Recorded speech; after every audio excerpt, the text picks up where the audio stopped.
Bonjour et bienvenue sur Leader with Attitude. La semaine dernière, on a terminé la thématique motivation de The LWA Classroom. Aujourd'hui, on va s'intéresser à la thématique argent.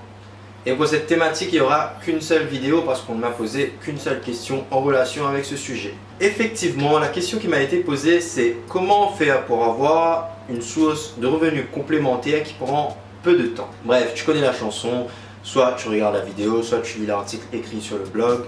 Donc, ne perdons pas plus de temps, c'est parti. Dans la première partie de cette vidéo, je voudrais te parler justement du rêve d'une source de revenus complémentaire qui arriverait sans faire d'effort. Avant toute chose, je voudrais mettre une chose au clair. Je l'avais déjà dit dans la vidéo d'introduction, mais je vais te le répéter ici.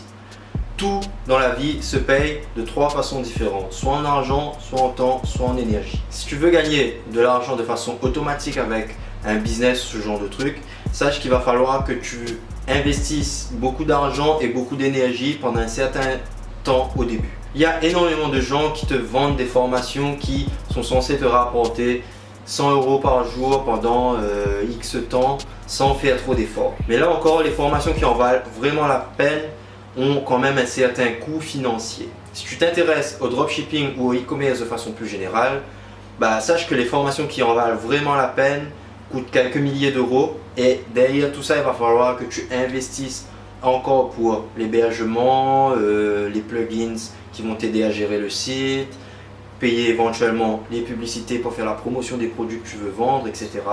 Du coup, il y a quand même un investissement financier à faire pour pouvoir avoir ce genre de choses qui tournent pratiquement en automatique.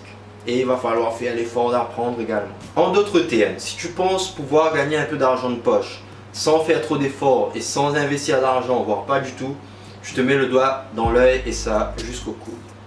En revanche, si tu es prêt à faire les investissements qu'il faut en termes financiers, mais surtout les investissements qu'il faut en termes d'efforts, alors là, je pense que ça va bien se passer pour toi parce qu'il faut prendre le temps justement de se former, de tester des choses, investir quand il faut investir justement pour l'hébergement ou tout ça. Et ensuite, si tu arrives à bien maîtriser toute la logique qu'il y a derrière tout ça et tous les concepts, tous les exemples qui ont été illustrés dans la formation que tu as suivie, là je pense que en quelques mois ou en peut-être une année ou deux, tu pourras avoir un business qui tourne en automatique sans vraiment t'intéresser à ce qui fonctionne, à vraiment gérer le business en ligne, tu vois. Mais il va falloir fournir quand même un certain nombre d'efforts pendant une certaine période. Bref, maintenant je vais te donner quelques idées de business et te dire les avantages et les inconvénients qui sont. Alors, premièrement, je voudrais te parler du dropshipping. Si tu t'intéresses de près ou de loin à tout ce qui touche au e-commerce, tu connais forcément le dropshipping. En gros, le principe est simple. Tu vas créer un site internet le plus souvent avec Shopify et tu vas revendre les produits que tu vas trouver chez un grossiste. Mais l'avantage ici, c'est que c'est le grossiste qui va directement expédier le produit qui a été acheté sur ton site internet. Du coup, tu ne vas pas avoir de stock à gérer. Grâce à des plugins, maintenant, tu peux synchroniser ton site directement avec le stock de ton grossiste et les gens qui viendront sur ton site verront justement qu'est-ce qu'il y a en stock, qu'est-ce qu'il n'y a pas en stock et du coup, ça t'évite beaucoup de problèmes de logistique. Et du coup, si tu arrives à trouver la bonne niche, que tu arrives à tirer le meilleur de certains outils comme Facebook Ads, que tu trouves les bons plugins et que tu as une stratégie de publicité qui est efficace, tu peux faire énormément d'argent, tu peux faire plusieurs milliers d'euros de chiffre d'affaires par mois et même faire énormément de bénéfices. Mais le gros inconvénient ici, c'est que si tu veux faire de l'argent dès demain, tu es plutôt mal barré. Parce qu'il va falloir que tu prennes le temps de te former. Il va falloir que tu apprennes les bases de la gestion d'un site internet. Il va falloir, plus important, trouver le bon marché, la bonne niche et savoir quel genre de produit tu vas vendre. Et surtout trouver des prix qui ont une forte valeur apparente et qui vont en vérité te coûter peu cher. Voilà, il y a tout un travail, toute une logistique à mettre en place et ça va te demander beaucoup de temps. Si tu veux gagner du temps, il va falloir que tu passes par une formation qui vont te donner directement les outils et t'assister dans la création de ton site de e-commerce et t'aider dans ta stratégie de vente. Mais à ce moment-là, il va falloir que tu te payes une formation qui en vaut la peine et là, il va falloir dépenser plusieurs milliers d'euros. Et en plus de ces milliers d'euros, il va falloir que tu dépenses au moins 500 euros pour pouvoir financer l'hébergeur, l'hébergement, le nom de domaine, les publicités et aussi te constituer éventuellement un premier stock, même si c'est pas forcément obligé avec du dropshipping. En général, ceux qui arrivent à lancer un site de e-commerce et commencer à faire des ventes en 48 heures, c'est des gens qui ont déjà énormément d'expérience, qui comprennent très bien comment ça fonctionne et qui comprennent la logique de niche de marché, comment se faire connaître, comment cibler ses clients. Ils arrivent à maîtriser tout ça et du coup ils arrivent à optimiser le site le plus rapidement possible pour se faire connaître et surtout se faire connaître grâce aux outils comme Facebook Ads. Franchement, c'est un énorme levier, tout ce qui dit Facebook Ads, Instagram Ads et même sur les autres réseaux sociaux. Du coup, eux, s'ils arrivent à maîtriser tout ça, forcément, ils vont avoir des résultats très rapidement. Mais si toi, tu débutes dans ce milieu, il va te falloir quand même un certain temps d'adaptation pour pouvoir apprendre et maîtriser toutes les techniques qui vont te permettre de tirer profit du dropshipping. La deuxième idée, là aussi, je pense qu'il y a énormément de gens qui connaissent de quoi je parle, c'est le MLM ou plus communément appelé le marketing de réseau. Le MLM a été popularisé entre guillemets par des entreprises comme Herbalife et il est assez simple de pouvoir prendre part à ce genre d'activité. En gros, tu achètes un pack avec l'association constituée par cette entreprise entre guillemets et ça doit coûter une centaine d'euros en fonction des entreprises et après avec ce pack là tu vas commencer à faire la promotion des produits que tu as achetés et dire à tes proches le plus souvent, parce que c'est les premières personnes que tu vas pouvoir toucher. Tu vas dire à tes proches que le produit est pas mal et tout et tu vas essayer de les convaincre d'acheter et théoriquement tu es censé empocher une grande partie des bénéfices, si ce n'est pas tous les bénéfices de la vente que tu as réalisée. Donc en gros le gros avantage ici c'est que tu peux travailler entre guillemets sans avoir l'impression de travailler, tu vois. Alors, par exemple, au cours d'une petite soirée entre potes posés autour d'un verre, tu peux faire la promotion des produits et essayer de vendre ton truc à ton pote et du coup tu joins l'utile à l'agréable. Et si ton but c'est de faire quelques centaines d'euros par mois en plus pour compléter ce que tu gagnes, c'est plutôt une très bonne idée. Mais après, si tu veux vraiment t'investir dans cette discipline et vraiment pouvoir en vivre plus tard, il va falloir que tu travailles un peu plus, que tu touches un peu plus de personnes et il va falloir que tu recrutes des personnes pour vendre pour toi entre guillemets. Tu vas élargir ton réseau comme ça. Plus ton réseau est large, plus tu vas faire de l'argent et plus tu seras rémunéré quoi, forcément. Logique. Mais après, comme Grant Cardone le dit dans son livre Sell or Be Sold, pour être un bon vendeur, il faut déjà être convaincu soi-même et être soi-même prêt à acheter le produit, être convaincu que ce produit va pouvoir nous aider et aider les gens autour de nous. Si tu fais du MLM juste pour te dire ouais je vais gagner de l'argent et tu n'y crois pas vraiment au projet de l'entreprise à laquelle tu adhères, tu vas, comment dire ça, tu vas peut-être limiter ton succès, tu vois. Donc prends le temps de trouver la bonne entreprise. Il y a énormément d'entreprises qui font du MLM. Il n'y a pas que Herbalife ou Forever comme les gens connaissent le plus souvent. Il y a d'autres entreprises. Renseigne-toi, cherche un peu à droite à gauche sur Google. Il y a forcément un truc qui va te plaire et à laquelle tu vas pouvoir adhérer pour pouvoir avoir des sous à côté sans trop t'investir et travailler trop dur, tu vois. Si ton but c'est juste de gagner quelques centaines d'euros en plus par mois. Moi honnêtement je me lancerais bien dans le MLM mais pour l'instant j'ai pas trouvé d'entreprise qui me donne vraiment envie de m'y investir et d'en faire la promotion. Mais bon, ça c'est un autre sujet. La troisième idée que j'ai à te proposer, c'est de devenir influenceur. Être influenceur, c'est le truc à la mode, surtout sur Instagram. Aujourd'hui, tu vois énormément de personnes dans leur bio mettre influenceur, genre ils influencent tout le monde, tu vois. En gros, pour ceux qui ne savent pas ce que c'est un influenceur, c'est une personne qui a une certaine communauté sur les réseaux sociaux et qui a une relation assez proche avec cette communauté et les marques en général vont profiter de la notoriété et du lien que possède cette personne pour toucher d'autres personnes. En gros, l'influenceur va s'affilier à une marque et il va faire la promotion des produits de cette marque à sa communauté. Et en contrepartie, il va toucher une commission sur chaque vente réalisée. Souvent, ça se passe par un code promo ou sinon l'entreprise va faire un post sponsorisé et l'individu, l'influenceur va être payé tant d'euros pour ce poste-là. Mais le gros inconvénient ici, c'est qu'il faut déjà te construire une communauté et faire en sorte que cette communauté ait un engagement assez important avec toi. Genre, tu vas leur demander d'acheter quelque chose ou leur conseiller d'acheter quelque chose de façon plus politiquement correcte. Tu vas leur proposer d'acheter quelque chose et ils vont acheter et utiliser ton code promo. Mais pour ça, voilà, il faut avoir la communauté qu'il faut. Il faut savoir justement maîtriser les réseaux sociaux pour toucher le maximum de gens, trouver le bon créneau et pouvoir faire de ton image quelque chose comme une marque entre guillemets. Donc, il faut que tu t'y connaisses un peu en personal branding et si tu n'as pas un talent inné dans ce domaine-là et que tu n'as pas les moyens de te payer une équipe qui va pouvoir te mettre en avant, ben, il va falloir que tu prennes le temps de faire tout le travail toi-même et ça peut être compliqué. Quatrième idée de business, le trading.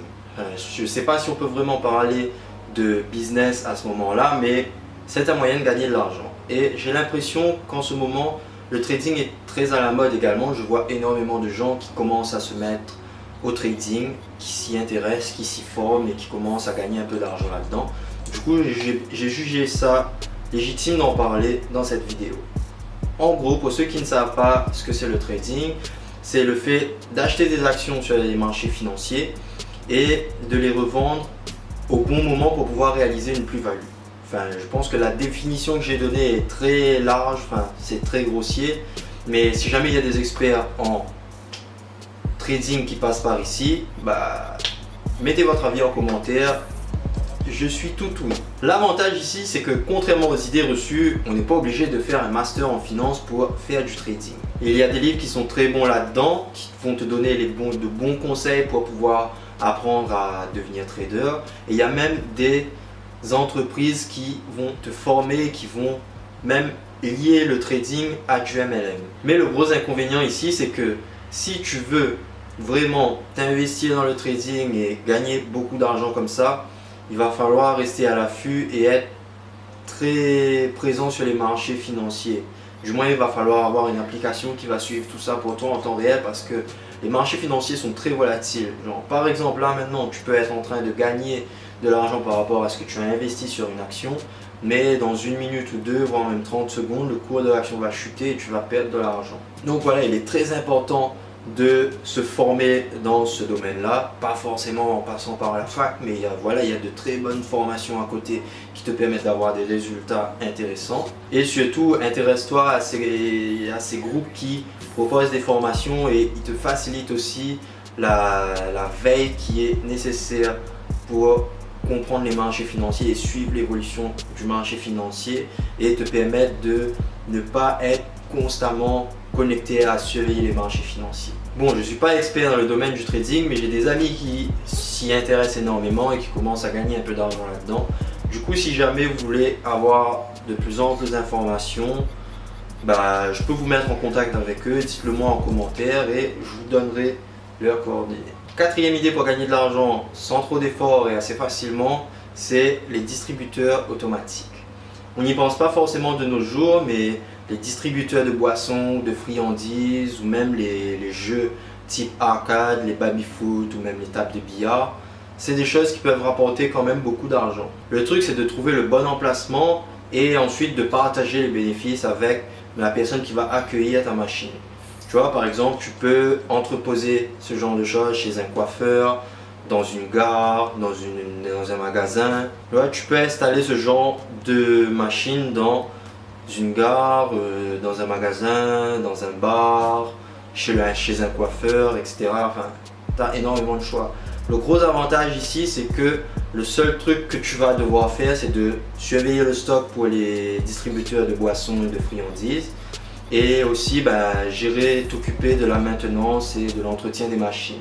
Du coup, en général, ça ne te prend pas énormément de temps et tu passes une fois toutes les semaines pour récupérer les sous et partager les bénéfices avec la personne qui accueille tes machines chez lui. Mais après, le gros inconvénient, c'est le coût de la machine, tu vois. Souvent les distributeurs de boissons ou de friandises, même d'occasion, coûtent autour de 1000 euros.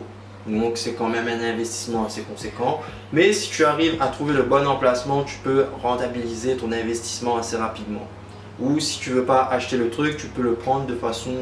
Enfin, tu peux faire une location entre guillemets. Tu loues la machine, tu l'entreposes chez quelqu'un et vous partagez les bénéfices après. Warren Buffett par exemple, il a commencé à gagner de l'argent comme ça. Il était tout jeune. Il a décidé de racheter des flippers d'occasion qu'il a réparés, qu'il a remis en état. Et ensuite, il a trouvé des magasins où il pouvait entreposer ses machines. Il a partagé les bénéfices avec les personnes qui ont accueilli les machines chez eux. Et en une semaine, il avait déjà rentabilisé son investissement. Donc, si Warren Buffett a réussi à le faire, pourquoi toi tu ne pourrais pas le faire? Surtout que Warren Buffett était un enfant à l'époque. Donc, tu vois, ça mérite d'y réfléchir et de se poser sur une idée comme ça. La dernière idée que j'ai à te proposer, quelque chose d'assez courant maintenant, mais qui continue à prendre de l'ampleur, c'est la location entre particuliers. On en entend de plus en plus parler avec l'avènement de certains sites comme Airbnb ou Wicar, qui sont l'un dans l'immobilier et l'autre dans la location de voitures entre particuliers. Ce qui est bien ici, c'est justement de faire travailler des objets qui ne sont pas censés te rapporter de l'argent, tu vois. Souvent, c'est des passifs dans lesquels tu vas investir pour ton propre plaisir, mais au final, tu t'en rends compte que tu ne l'utilises pas aussi souvent que ça et du coup, autant l'utiliser, le prêter à quelqu'un d'autre en échange d'une petite rémunération. Certes, les deux exemples que j'ai donnés sont des exemples où il faut quand même investir beaucoup d'argent parce que pour avoir un appartement ou une maison à louer ou même une voiture à louer, c'est quand même un investissement. Mais avec l'arrivée de certains sites comme Le Bon Coin ou même Craigslist, tu peux louer des choses beaucoup plus modestes. Tu vois, par exemple, tu peux louer une manette de PS4 pour une soirée pour des gens qui ont envie de faire une soirée entre potes.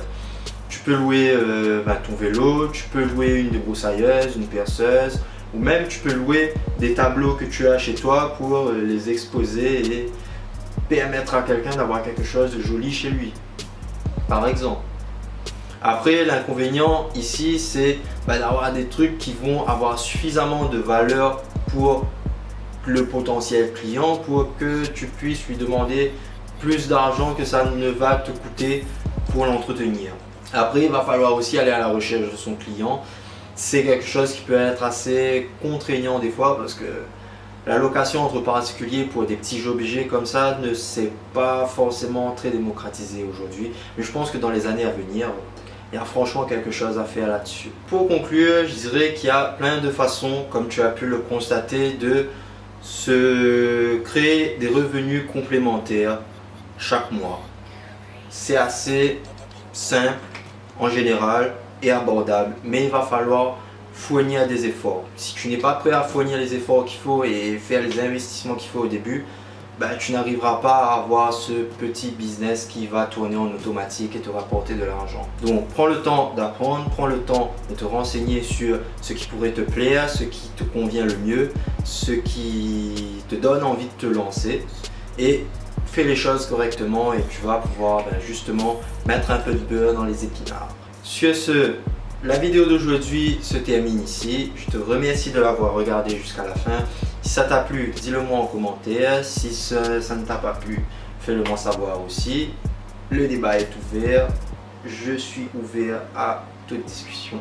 Si tu as aimé la vidéo, du coup, laisse un petit like sur YouTube et partage-le à tes amis.